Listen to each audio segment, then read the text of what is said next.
Welcome to 3D View, one conversation, three different perspectives. I'm Lamondre Pugh. I am David Perez. And I'm Richard Strice. Thank you for joining us. Welcome to this edition of 3D View, one conversation, three different perspectives. Today we're going to talk about the SDGs. What are the SDGs? The Sustainable Development Goals. And the reason we want to talk about this is because in previous episodes, we've referenced them quite a bit. And discussing it one day, we realized that maybe people are not really sure what they are or how they came about, or even if they do know what they are and how they came about, how can they get involved with it, or what can they do to contribute to achieving these goals? So we wanted to take this time to kind of pull back and look at them from a really general perspective, just to kind of give some idea and some discussion and some context to the goals themselves. And so these are basically what the SDGs are. There are 17 goals that were set forth by the UN and her member nations back in 2015. And these goals range everywhere from the eradication of poverty, the eradication of hunger, to sustaining clean water and sanitation, to gender equality, all the way up to the partnerships that are necessary to make these goals a reality. And I want us to kind of give you some background and some history on that. So, David, let's talk about the history of the SDGs. Well, the SDGs were not created in a vacuum. They were created building upon work that the UN had been doing for a while by 2015. Actually, they were building upon something called the Millennium Development Goals that were supposed to be met, all of them, by 2015. What were those goals? They were 8 goals that were eradicate extreme poverty and hunger, achieve universal primary education, promote gender equality and empower women, reduce child mortality, improve maternal health, combat HIV, malaria, and other diseases, ensure environmental sustainability, and global partnerships for development. However, these goals, only 8 goals, were not met. Of course, we know that we did not eradicate poverty, and they had only 21 targets that we had to meet. They were signed by every single country, but the reason that they were signed by every single country is because they were very general and they were not really measurable. So when creating the Sustainable Development Goals, the UN looked at what they had done in the past, and they created something that was a lot more measurable. I think there are 169 targets, up from what I was telling you just before 21. All of those targets are now measurable, and we have the data, and we have countries working towards those data points, trying to achieve actual progress. Because even though we did get progress from the Millennium Development Goals, we did not get sustainable progress across the board. Some countries did better than others. Of course, developed countries were able to improve maternal health a lot more than countries in developing parts of the world, like Africa. So the change comes in the Sustainable Development Goals in creating a better opportunity for collaboration and a better opportunity for measurement. And as we reach something, we move those partnerships to build something else among the goals, and they are all interconnected, and it's really cool. Yeah, absolutely it is. And I think that is one of the really interesting parts about the SDGs, is that this is something that is going to take everyone to achieve. Yes, they're huge goals. Yes, they are. They almost seem pie in the sky, but the truth is they are attainable. They are absolutely attainable. It's going to take all of us pulling together. Richard? Right. Well, I think one thing to remember is that there are 17 of them, but they are broken up into actually three primary categories. And so they are broken up into prosperity, then people, dignity, and justice, and planet. And items related to the planet being the third category. So when you sort of stand back and look at how they're spread out and what their purposes are in more detail, I think it becomes a little easier to digest and sort of understand how and why, the number of them came about and why these are all certainly important categories. Out of the 17, the first one, for example, is poverty, and that's almost a carryover from its very early inception as a target to try to achieve. We haven't quite achieved elimination or reduction of poverty and extreme poverty in developing countries.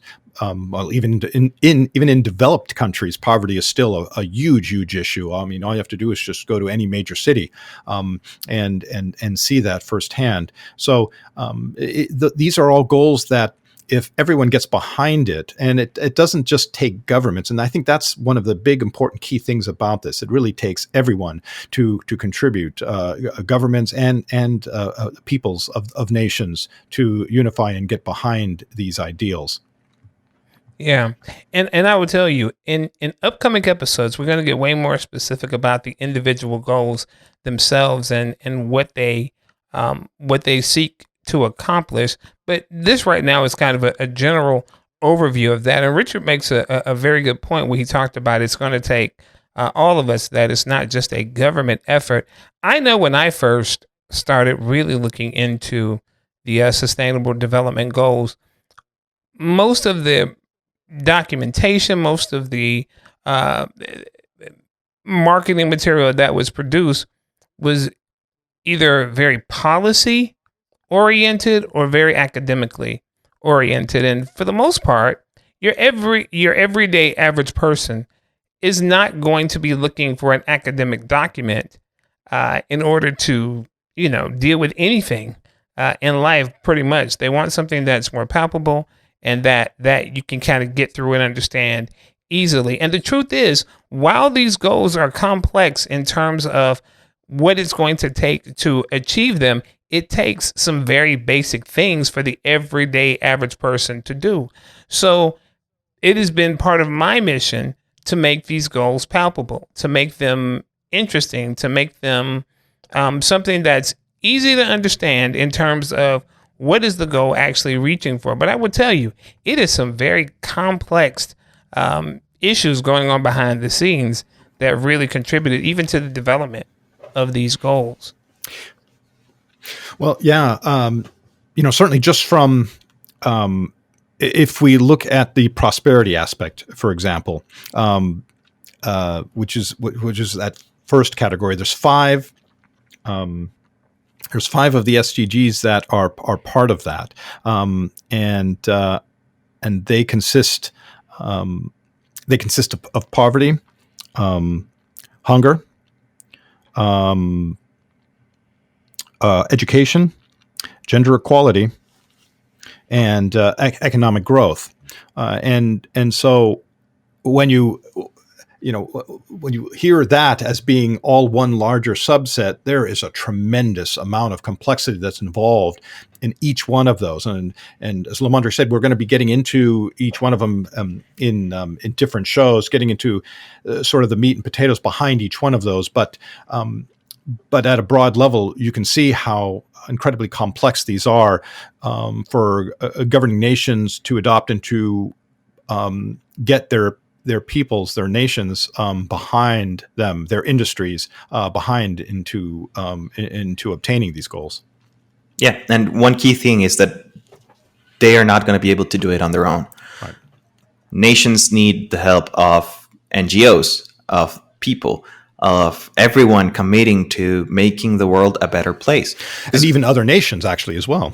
Yeah, building those partnerships, which is actually part of the goals, to create those partnerships for sustainable development. Right. And the key part of this conversation is that it's about sustainability. And I know Lamandra is going to have a lot to say about sustainability. Of course. Absolutely. Well, and I think that that's an important piece of the puzzle, is that, when you looked at the millennial goals, it was really tough to see the sustainability component in it.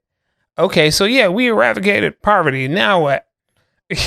How do you keep that going? How do you perpetuate that? Particularly when you start looking at the environmental piece of it and what the ramifications of that are. I mean, because we're literally talking about there are goals that are specific as creating sustainable and clean manufacturing practices.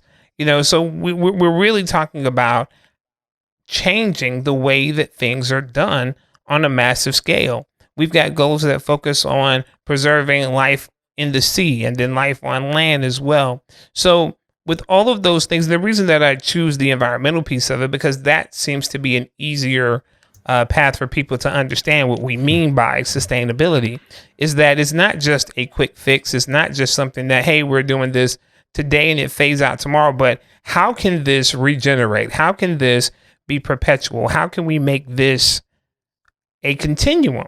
How do we make this a continuum? And that's what it's about. How do we not only do these things, but how do we continue to do these things, continue to innovate, to even push that further? Because the bottom line is we can have good intentions, but if we're not committed to keeping those things up, if we're not committed to maintaining the gains that we have made, we're going to fall back. And it goes back to that old adage that, if, that history is bound to repeat itself. And that's if you don't really take a look at what really went on and what it really took to get us there, and how do we keep that going? And just to kind of break it down a little bit, I know Richard talked about the different areas or the different categories of this, but there's a quick and easy way that I like to do it, and it's the 5 Ps. And you've heard us mention 5P before because I have a podcast called 5P with Lamandra. But the 5 Ps are people, planet, prosperity, peace, and partnership. And each of the 17 goals falls under one of those categories, and some goals fall under multiple categories in that. But those 5 Ps, people, planet, prosperity, peace, and partnership, are really a summation of the 17 goals. And for me, I use, tools like that to help me remember and to help me illustrate some of the points. And it really does cover those 5 Ps. And what's interesting is that there are so many complex issues that fall underneath those 5 Ps. But the truth is, as David said, and as Richard said, but it really takes all of us to make it happen. So does that mean that one person has to do everything or be knowledgeable of all of it? No, because the truth be told, you will never be a master at all of those things. But I'm talking about people doing what they can in their corner of the world to make a difference. For example, in eradicating hunger, in the U.S., we have these things called food deserts.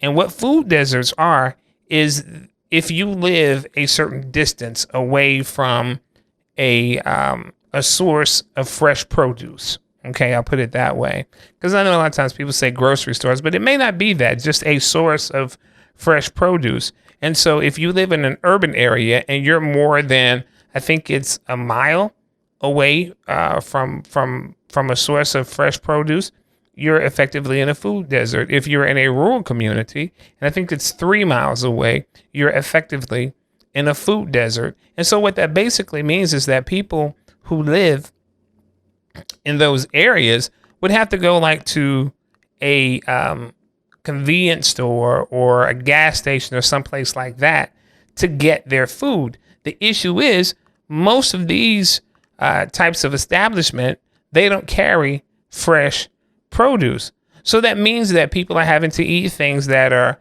full of preservatives and additives, and it's simply not healthy. But that also means that the prices are typically higher for those kinds of things, which exacerbates obesity, which further pushes really unhealthy situations. For example, the area that I live in the United States, it has one of the highest rates of diabetes. And it's a food desert.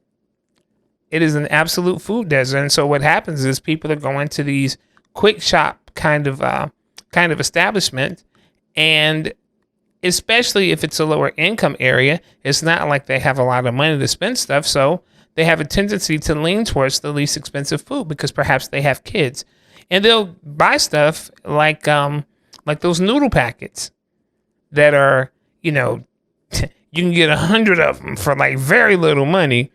But the issue is they're filled with sodium. They're filled with preservatives. So as you're eating that, you're seeing people's blood pressure go up.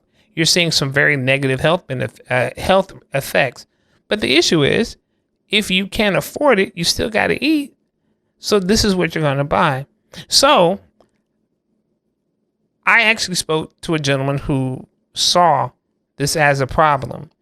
And so he started creating an urban farmers market where he would take fresh produce that he either grew himself or acquired from other farmers, and he would set up a farmers market in these local areas to where people could walk to them.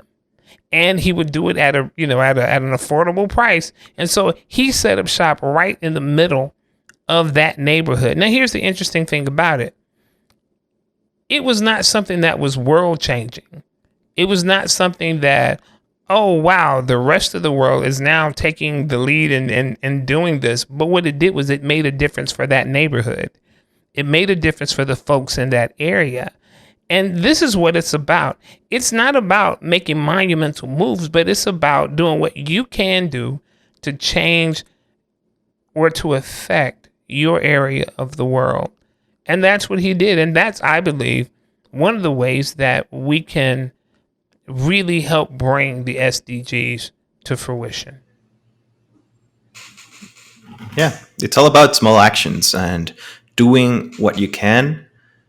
Because if every single one of us starts doing what we can meet those goals.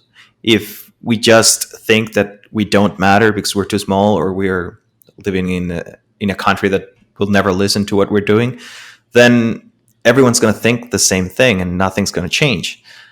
Change starts by one. And even if it's something small like deciding not to throw trash and save the environment that way, it's doing something. It's changing mindsets. It's moving the needle forward. Even if it's on the smallest scale, it's still moving the needle forward, and we can all be part of this huge thing. And you can find different things to do in your area by just looking up the SDGs and figuring out what they are and what to do. Yeah.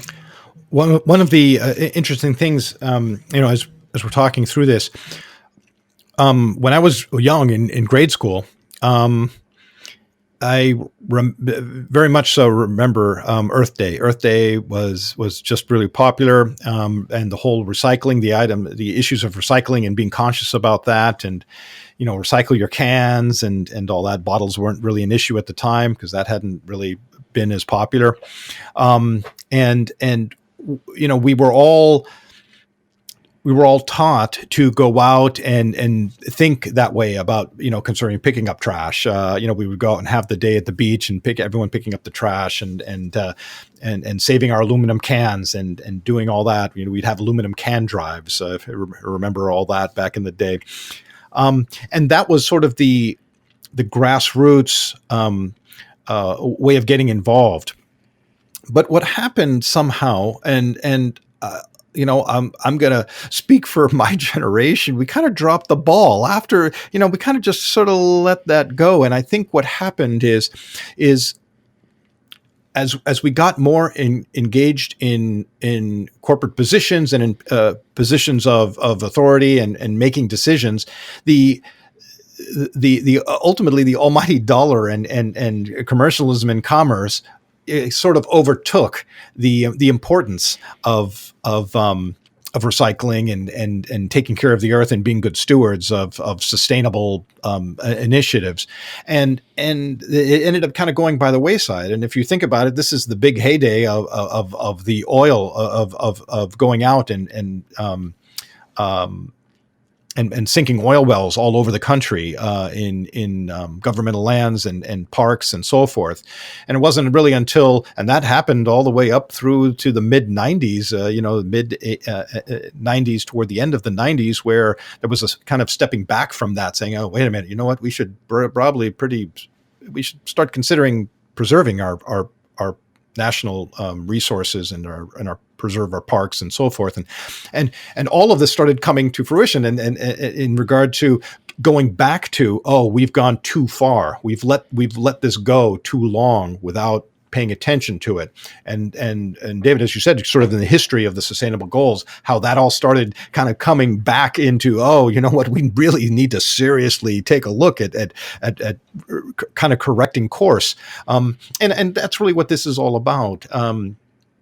And how I think the newer generations coming up, we've sort of handed them, something that is not polished or well thought out, and I think the idea of the sustainable goals and how it is a very global and universal effort, and how that across multiple generations, the older generation now, my generation and the older looking back saying, oh yeah, you know what, maybe this isn't such a good thing, but it's almost too late for us to be able to do something. And we really need to create these frameworks so that the younger generations behind us can take it and run and really, really drive the point home and being able to turn the ship in the right direction. Yeah, it is human nature to think that you can just leave it to the future people, because it's not even going to matter if you don't see the results now or the effects now. You feel like why should you care, right? I remember thinking when I was a kid, like, they're saying that global warming is a thing, but they're saying that it's not going to happen in 100 and something years, right? So why should I do something now? And I thought that as a kid, so that's why I know it's human nature, because no one taught this to me. I just felt like, if I'm not going to be here, why should I do something? Right. Of course, right. Now we're talking about 7 years that we have to yes. change things, right? So the escalation is intense. The escalation and the lack of action is what brought us here. Yeah. If we had done something, it probably would still be 200 or something like that. So right. Building those frameworks that you were talking about, Richard, is essential to create that sustainability, sustainability of the development goals. Yeah, we're definitely just paid attention and followed. Had we just paid attention to what we had started out in the 70s, we'd be so much further along if we would have just stuck with it. Yeah. Anyway, go ahead. I was going to say, we're definitely at a place where there's no more kicking the can. There is no more road left to kick the can down. And so it really is a situation where the acceleration of climate change has happened so quickly, and it's like it's going exponentially now. To where, because I remember as a kid, just like you, David, I remember thinking, oh, they're talking about my great grandkids maybe just starting to really see the effect of it, and by that time, I mean, hey, they would have solved it by then, but no, and it takes a cultural maturity to realize that, no, we are stewards of this earth. We are actually stewards of a legacy, and as good stewards of those legacies, we have to protect. We have to build. I don't remember exactly what the quote was, but it talked about how great people will plant trees that they know they will never enjoy the shade of. And so I started thinking about that and what that actually means. That's a very mature perspective to take, to know that, hey, even though I might not necessarily benefit from this, but those who come after me will. But that's the reason there's an oral tradition. That's the reason that That's the reason that we create arts and we create museums to put these things in, so that when we're gone, others can learn from it, others can experience it, others can. And honestly, that is the same example that we need to have for this big blue ball that we live on, you know, and also the legacies that are left. And that's, I think, what I really love about the SDGs, because to me, it really is about how can we make the world a better place? What can we do as a people? What can we do as a species to make certain that we do what we can to protect not only the planet, but our other inhabitants? I mean, because as I said, the SDGs range also has things in it like decent work and economic growth. It has things like responsible consumption and production. So these things are not necessarily just about the planet, but it's also about the lives. It has things in there about reducing inequities.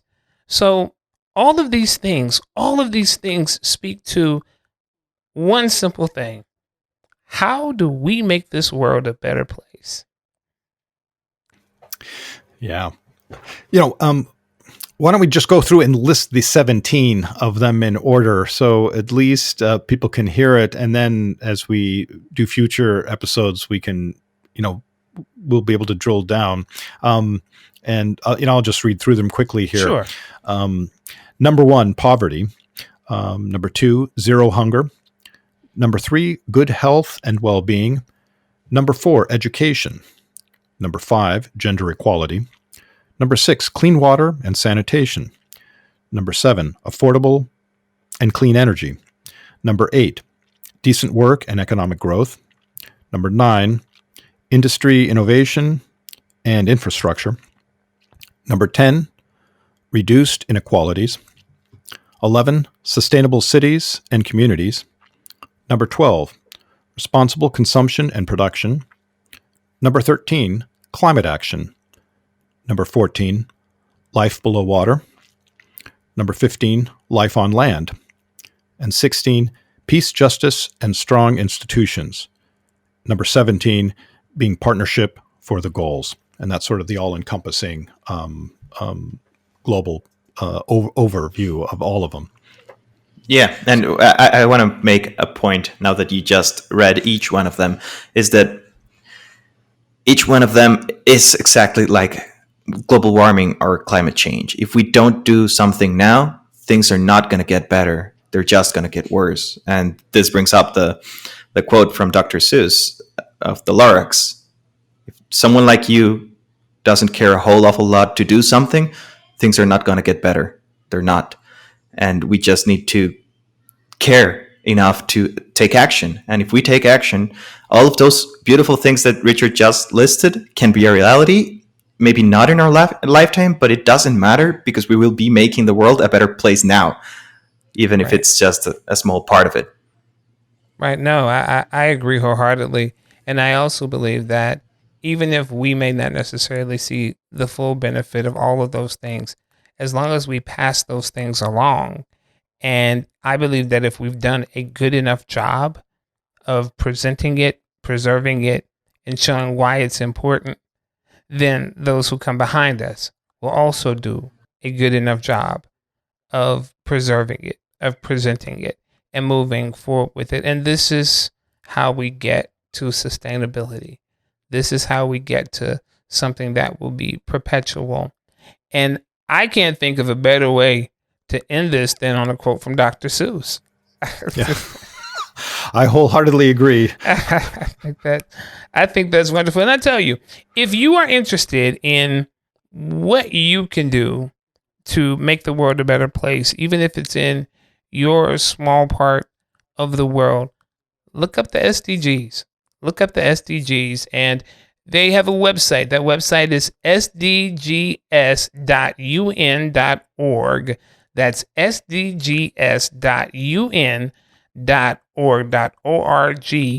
And honestly, you can learn all about the 17 sustainable goals there, but you can also take a look at what things have been done and what governments, what NGOs are doing, what corporations are doing, and what individuals are doing to help make a difference. And I challenge you as you listen to this, as you go through this, think about what you can do. Think about what you can contribute to. Think about what you're already doing. You may not even know it. You may be already doing something in that, but I'd actually like to hear about it too. I want to know what you're doing to change the world. So go to our website, contact us, let us know, or even leave a comment on YouTube or wherever you're listening to this or watching this at. Want to hear from you. Want to hear about what you're doing to change the world. And I want to hear some of your suggestions on what all of us can do to help make this world a better place and fulfill the SDGs. So thank you for spending your time with us today, because you could have been anywhere else, but you're checking out 3D View, one conversation, 3 different perspectives. Have a great one. Thanks for joining us this week on 3D View. Make sure to visit our website, ruhglobal.com/3dview. That's ruhglobal.com/3dvu, where you can subscribe to the show wherever you listen to podcasts, or join our YouTube channel so you will never miss a show. While you're at it, if you find value in the show, we appreciate it if you would leave a like or comment, or simply tell a friend about the show. That would really help us a lot too. If you would like to join our conversations, you can join our Facebook community, 3D View, 3 Perspectives, 1 Conversation.